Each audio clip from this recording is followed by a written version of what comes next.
Colón no fue el primero, pero sí el más útil para quienes escribieron la historia. Cada generación hereda sus mitos.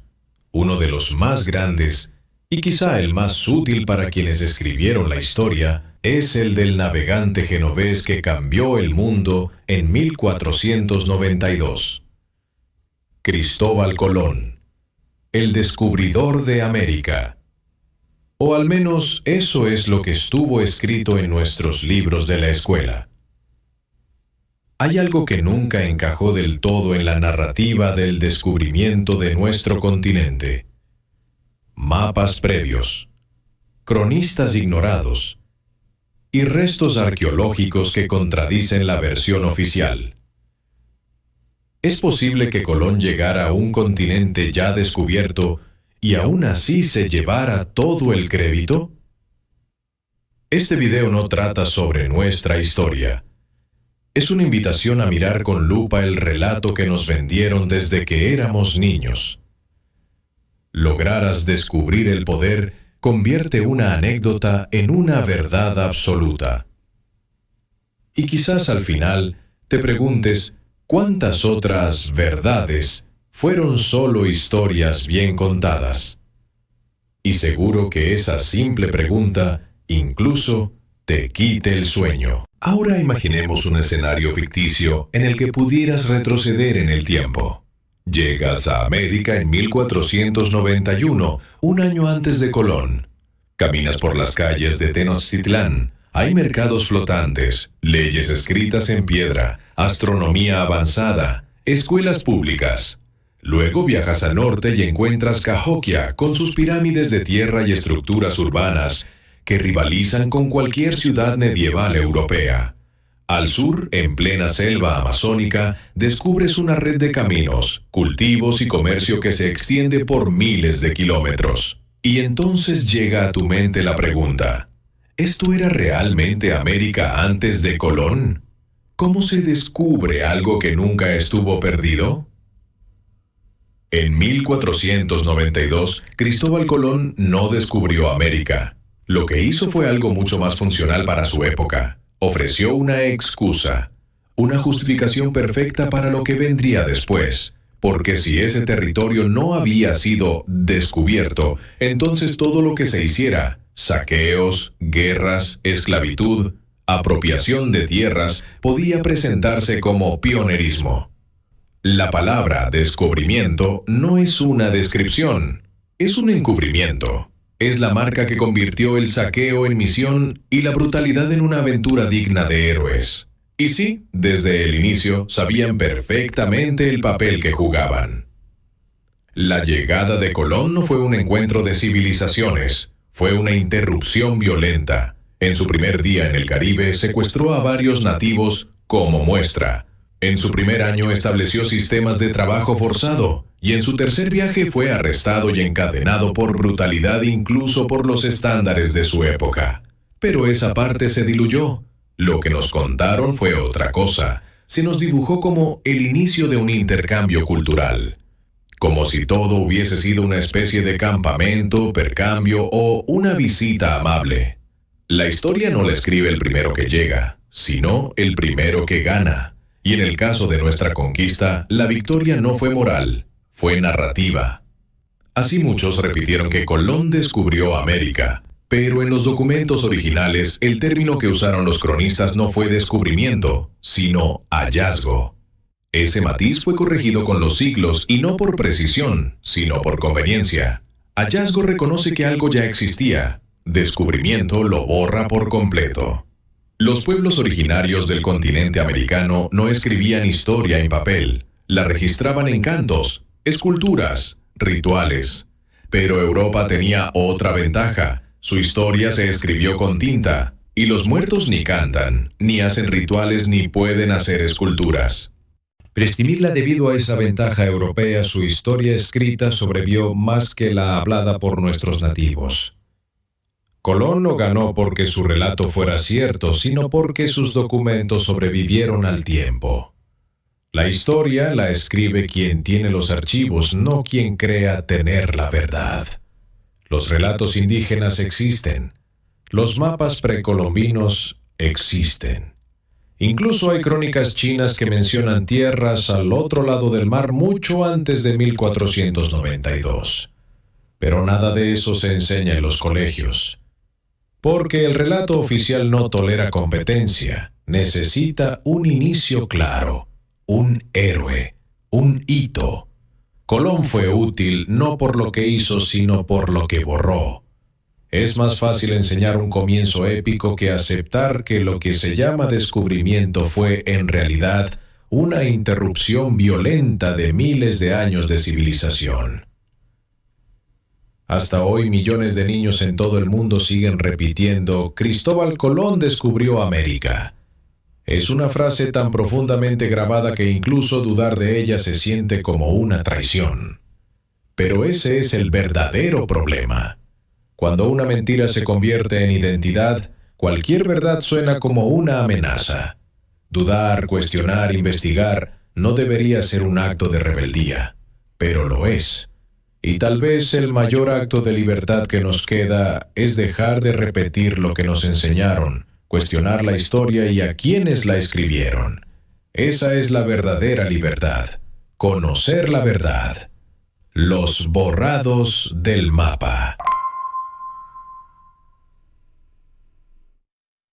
Leif Erikson, año 1000, hijo de Erik el Rojo, viajó desde Groenlandia hasta una tierra que los nórdicos llamaron Vinland. Allí construyeron viviendas, exploraron costas y dejaron ruinas.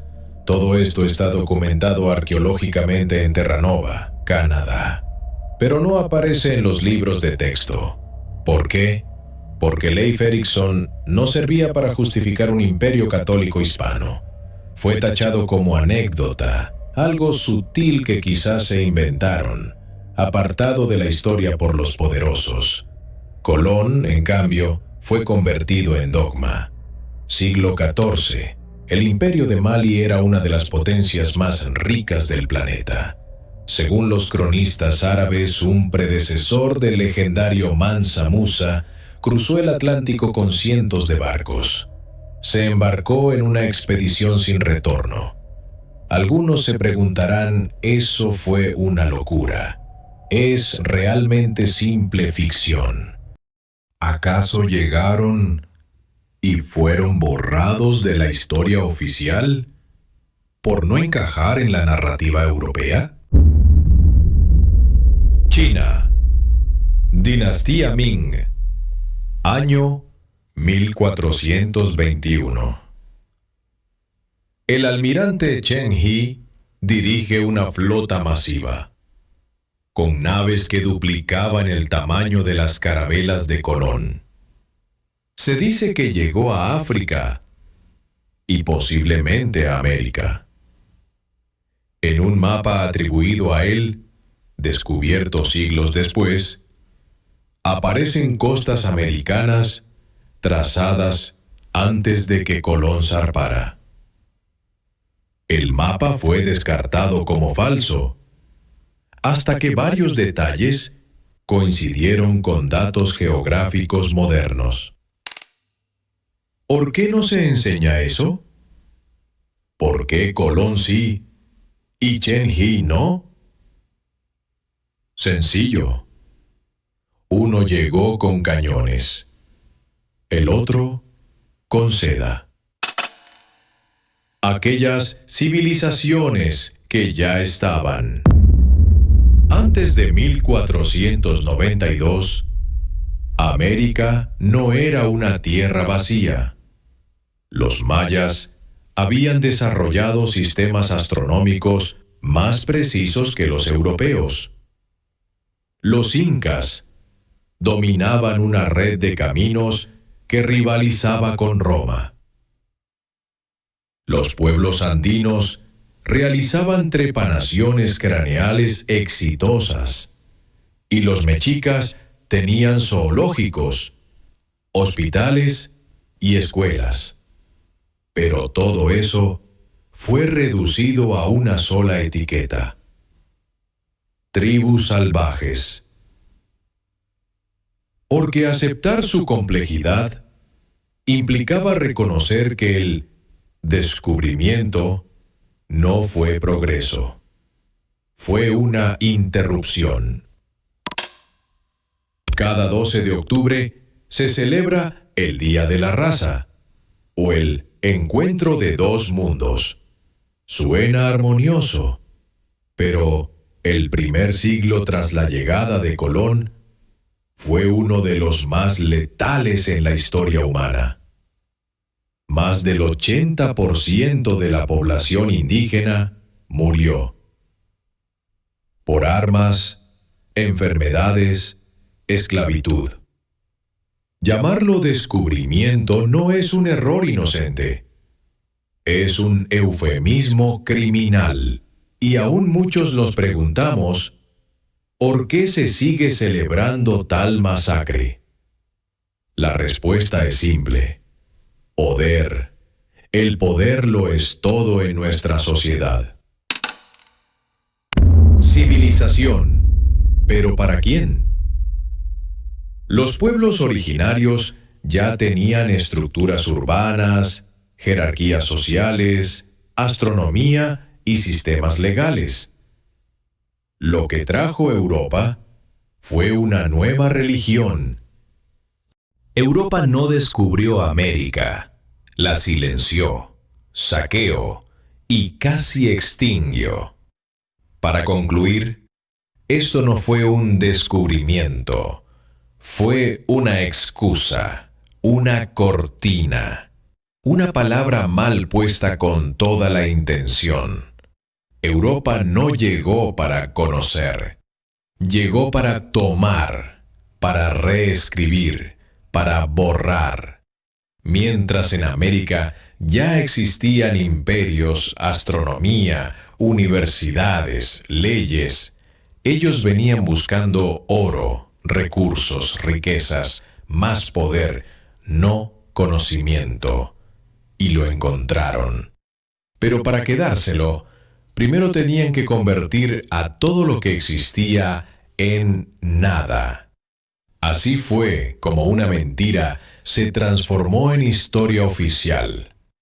Colón no llegó solo en 3 carabelas, llegó con siglos de propaganda detrás. Y hasta hoy seguimos celebrando una invasión como si fuera una hazaña. ¿Sabes qué es más violento que una espada? Una palabra que se repite durante 500 años.